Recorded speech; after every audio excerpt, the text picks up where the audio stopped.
Why singular and plural subjects matter. Let's imagine you're reading an article or listening to someone speak, and they make a small mistake, using a singular subject with a plural verb, or the other way around. Does it make a difference to you?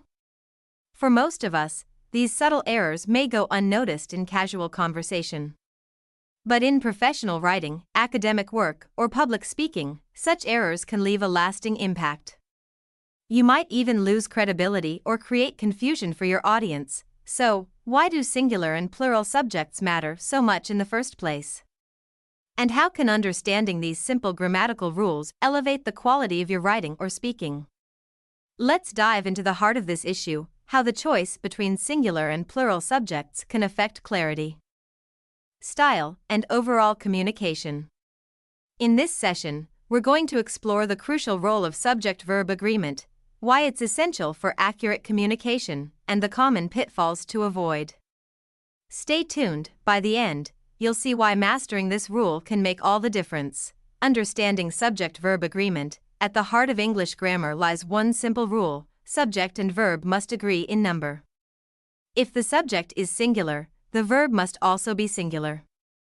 Likewise, if the subject is plural, the verb must be plural. It sounds straightforward, right? But even the smallest violation of this rule can create confusion, disrupt flow, and undermine the credibility of your writing. For instance, consider this sentence: the dog runs in the park. Here, dog is singular, and so the verb runs is also singular. Now, if we make the subject plural, the dogs run in the park, the verb changes accordingly to run to match the plural subject. This is a basic example of subject-verb agreement at work. When subject and verb don't agree in number, it can lead to awkward or incorrect sentences. For example, the dog run in the park is incorrect because the singular subject dog doesn't match the plural verb run. While this might seem like a small mistake, it can easily confuse the reader or listener. Clarity in communication. Subject-verb agreement plays a crucial role in ensuring clarity. Imagine reading a book or article where the subject and verb don't match. It would likely cause the reader to pause and reconsider the meaning of the sentence. If the subject-verb agreement isn't accurate, readers may become confused about whether the writer is referring to one item or multiple. This confusion can break the flow of reading and detract from the overall message. In business communication, legal documents, and formal writing, clarity is paramount. Even minor grammatical errors can make the difference between a message being understood clearly and leaving the audience with doubts or misinterpretations. Incorrect subject-verb agreement can even alter the meaning of a sentence. Take, for example, the following sentence: the team is excited for the game. If the subject-verb agreement were incorrect and you said, the team are excited for the game, the sentence would feel off to a native English speaker, affecting its professional tone. By ensuring that your subjects and verbs agree in number, you're making it easier for your audience to understand your message. This simple yet vital rule of grammar plays a significant role in how effective your communication is, whether you're writing an email, presenting a report, or even giving a public speech. Impact on tone and formality. Singular and plural subject choices also contribute to the tone of your writing. While subject-verb agreement might seem like a technicality, it influences how formal or casual your writing feels.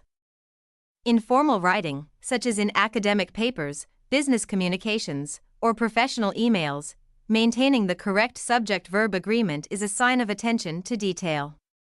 It reflects your respect for the reader and your commitment to delivering information clearly and accurately.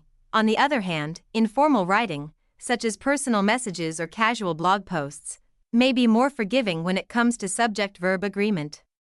In these cases, people may use contractions or simplify their sentence structure in ways that might be considered incorrect in a formal context.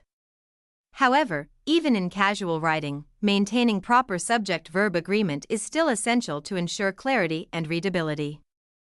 For instance, consider the sentence, "The teacher is giving a lecture." If this were to be phrased incorrectly as, "The teacher are giving a lecture," it would sound awkward and unprofessional in a formal setting, even though the meaning remains largely clear. Conversely, incorrect agreement might not stand out in a casual conversation, but over time, it can undermine your credibility as a writer or speaker. Avoiding common pitfalls. One of the most common mistakes people make when it comes to subject-verb agreement involves identifying when to treat words as singular or plural. For example, collective nouns, such as team or group, may appear plural but are often treated as singular. The team is winning the match is correct, even though team refers to a group of people. Similarly, words that end in s like news or mathematics are singular, not plural, and require singular verbs. The news is surprising. In contrast, there are words that appear singular but are treated as plural. The children are playing outside is correct, even though children is a plural subject. Similarly, when referring to multiple items, we should be careful not to confuse the number of subjects in a compound subject with the verb agreement.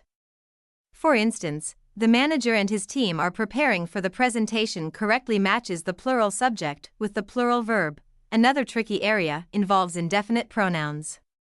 Words like everyone, someone, and nobody may refer to a group of people but are considered singular, requiring singular verbs. Everyone is here is correct, not everyone are here.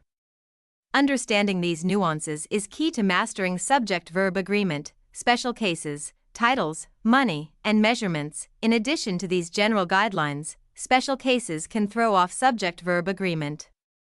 Consider titles of books, movies, or works of art, which often appear plural but are singular. The Lord of the Rings is a popular trilogy. Similarly, when referring to amounts of money or time, these are treated as singular. $5 is enough to buy lunch, even though dollars is plural. Measurements, even when plural in form, are often treated as singular because they refer to a single amount or unit of measurement. For example, 10 liters is too much, or 5 years is a long time.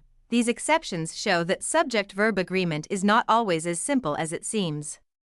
Understanding when the rules apply and when to recognize exceptions is essential for mastering this important aspect of sentence structure. As we've explored in this session, the impact of singular and plural subjects extends far beyond grammar. It affects clarity, professionalism, and how effectively your message is communicated. Whether you're writing an essay, drafting a business proposal, or giving a presentation, subject-verb agreement can elevate your work, making it more polished and impactful, but this is just the tip of the iceberg. In the next session, we'll dig deeper into complex subject-verb agreement rules, including tricky cases with collective nouns, compound subjects, and more. Plus, we'll explore how to use subject-verb agreement to enhance your writing style and avoid common mistakes. Stay tuned as we continue this grammar journey, and make sure to put these concepts into practice to improve your communication skills.